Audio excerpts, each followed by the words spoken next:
And going through the Bible book by book and chapter by chapter, now we're in Exodus chapter 33. If you remember in the last chapter in Exodus 32, we saw the holiness of God and how that holiness had been violated by the children of Israel. As they're going through chapter 33, God is going to tell them that I'm not going with you anymore. If I am in your presence again, I will consume all of you, or I will have to get rid of all of you because you're a stiff-necked people and you refuse to do the things that I'm telling you to do. Now this is after incident following incident following incident throughout the Exodus so far, where they will complain about what God has done. Then God will make a provision for them. Then they'll complain about that provision, so God will do something else for them, and they'll grumble and they'll complain again and again and again. And then finally, it kind of culminates in this golden calf that they built in the last chapter, that they started to worship as God, while God is up on top of the mountain with Moses. I mean, they can see him. They can hear him. They know that he's there, but they build this golden calf anyway.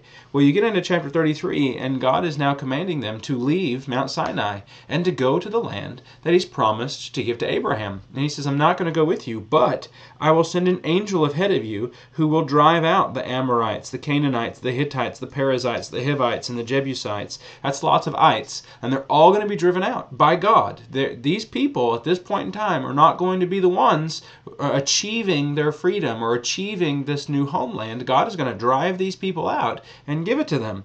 Go up to the land flowing with milk and honey in verse 3. But I will not go up among you, lest I consume you on the way, for you are a stiff-necked people. The Lord said to Moses in verse 5, Say to the people of Israel, you are a stiff-necked people, and if for a single moment I should go up among you, I would consume you. So now take off your ornaments, that I may know what to do with you. Therefore the people of Israel stripped themselves of their ornaments from Mount Horeb onward. Now what we tend to do is we look at this particular passage. It's very similar to some of the stuff that we'll see in the New Testament later. When God is dealing with people and he wants them to be humbled, to remove their self-righteousness, to recognize that they need his grace and his mercy and his forgiveness, he tells them to take off decoration. God is not impressed with external decoration. God is not impressed with how fancy you can make yourself look. But we tend to think in that regard. We tend to dress up for special occasions. We tend to think that when I go to worship services, I need to dress up and I need to look all snappy and I need to be looking my best. And here you have God intentionally telling these people, do not put on your best. Do not decorate yourself. Do not put on jewelry and fine clothing and all these different ornaments, it says. You need to go around in plain clothing. And you need to recognize, first of all, that you have to humble yourself before God. You need his grace and his mercy. You're not, highfalutin. You're not as great as you think you are. And that's kind of what leads to this problem with stiff-neckedness, if that's even really a word. They become stiff-necked because they think that they're great, they're important, that they can maybe work on a level playing field with God, make some decisions about religion, and that's not true at all. And so God tells them, take your ornaments off.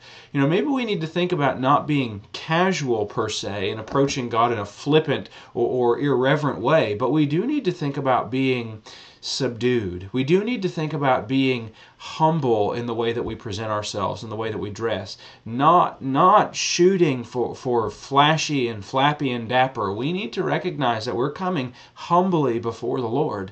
And when you read through most of the passages that deal with dress in the New Testament, it's not dress up and get snazzy. It's don't braid your hair with gold and put on fine jewelry and all these other things. It's come before God with a humble heart and a meek attitude. That's what he tells these people to do, and they do it. They recognize we've sinned. We have to humble ourselves before God. As we're going through the rest of it, there's this little section that talks about the tent of meeting and how Moses will go and Moses will meet with God and they'll talk to each other face to face. And this is how the Lord would speak to Moses, like a man speaks to his friend. Now, Moses will be called a friend of God, and thankfully, because of God's grace, we can be his friends too, through his son, Jesus. Remember in John chapter 14 where Jesus would say, and you are my friends if you do what I command you. And so we have the promise of friendship with God, just like Moses had friendship with God, and Moses is able to meet with him face to face. Now, not seeing his face, as we're going to see when we get into chapter 34, we can be a friend of God in the same way, and we will one day get to see God face to face. Well, you're going through the rest of this, and there's this intercession, your Bible is probably going to say, beginning in verse 12, and it's about bringing the people up, and Moses is going to beg God to go with them. It seems as though, for whatever reason, Moses believes that God is going to abandon them or not go with them. And Moses pleads with them to remain with the people. And God says that he will. He says, "My presence will go with you, and I will give you rest," in Exodus 33 and 14.